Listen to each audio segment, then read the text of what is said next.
For those of you interested in actually making this, I wanted this sound. I wanted that to be triggerable. This thing is very random, you can't really control it, but you can short circuit this knob.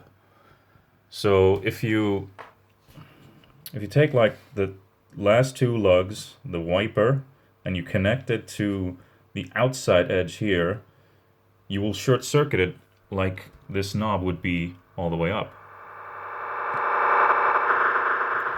So effectively just made a switch for that. This is just a momentary trigger switch.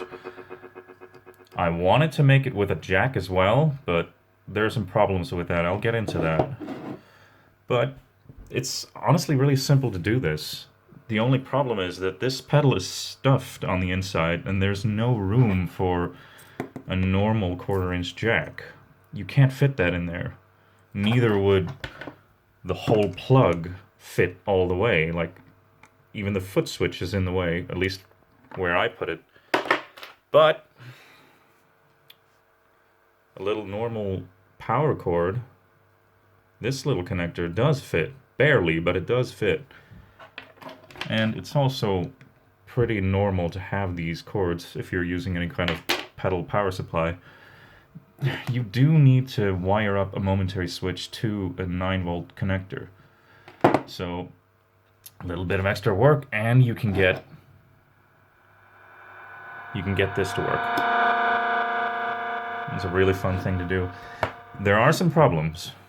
You have to have this knob at least slightly above 0. If you have it like all the way down, you're short circuiting the outside edges of the pot, and that doesn't work. So if I have it all the way down, nothing's going to happen. Tiny bit up, and it does work. So that's one problem. Not a big one. If you have it way down like this, it barely ever glitches in normal play, so you can just control it with this. And this is so quick to just respond.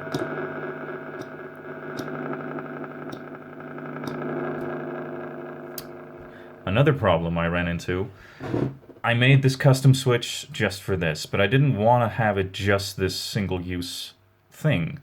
So I also had a 1/4-inch jack to have it like you could also use it as a momentary switch for other pedals.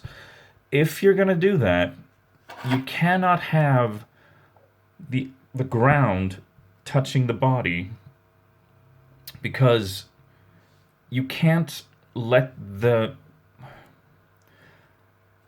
points on the knob you're trying to connect together, you can't have them touch ground. So I had a problem where this case was touching a metal jack and it stopped working. The pedal just stops giving a delayed signal for like 5 seconds and then it goes back to normal. So you can't, if you're gonna have this thing do double duty, you need to isolate it from the case. Otherwise, it's pretty fucking simple. I just ran some, this is just wire stripped out of like a Cat 5 cable from the pot to the 9-volt connector, and then just connect those together with a momentary switch.